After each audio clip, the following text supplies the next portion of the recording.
Narito na nagbabagang balita sa oras na ito. Patuloy ang isinasagawang pagdinig sa Campo Crame hinggil sa hiling na makapagpiyansa si Datu Unsay Mayor Andal Ampatuan Jr. Si Ampatuan ang itinuturong utak ng pagmasaker sa 57 katao sa Maguindanao. Nasa linya ng telepono si Jay Ruiz para sa mga update. Jay? Cheryl, nagsimula na ang pagdinig ng korte sa bail petition o hiling para makapagpiyansa ng kampo ni Datu Unsay Mayor Andal Ampatuan Jr. na naharap sa 57 counts of multiple murder kaugnay ng Maguindanao Massacre. Dakong alas 8:45 nagsimula ang hearing, pero bago nito, pinayagan ni Judge Jocelyn Solis Reyes sa mga miyembro ng media ng isang photo opportunity ng 5 minuto. Sa loob ng courtroom, makikitang nakapolo shirt si Andal Ampatuan Jr.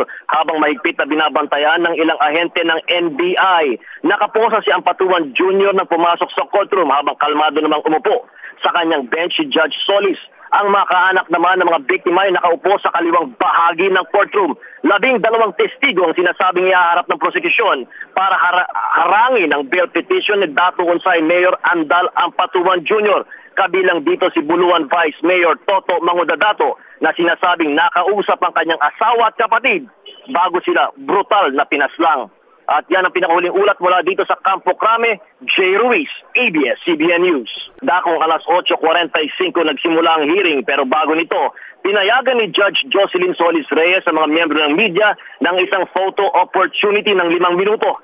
Sa loob ng courtroom, makikitang nakapolo shirt si Andal Ampatuan Jr. habang mahigpit na binabantayan ng ilang ahente ng NBI. Nakaposa si Ampatuan Jr. nang pumasok sa courtroom habang kalmado namang umupo sa kanyang bench si Judge Solis.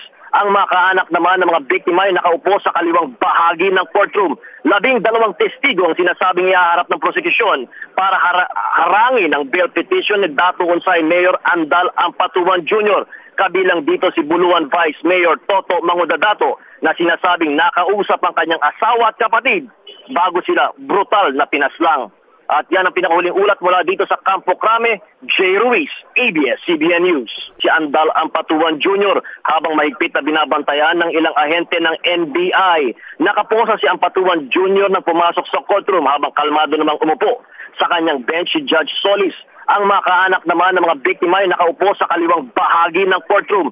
12 testigo ang sinasabing ihaharap ng prosekusyon para harangin ang bail petition ni Datu Unsay Mayor Andal Ampatuan Jr. Kabilang dito si Buluan Vice Mayor Toto Mangudadato na sinasabing nakausap ang kanyang asawa at kapatid bago sila brutal na pinaslang. At yan ang pinakahuling ulat mula dito sa Campo Crame. Jay Ruiz, ABS-CBN News. Maraming salamat, Jay Ruiz. Maging una sa balita, i-text ang Alert On sa 2366. Manatiling nakatutok sa ABS-CBN para sa iba pang nagbabagang balita. Magandang umaga.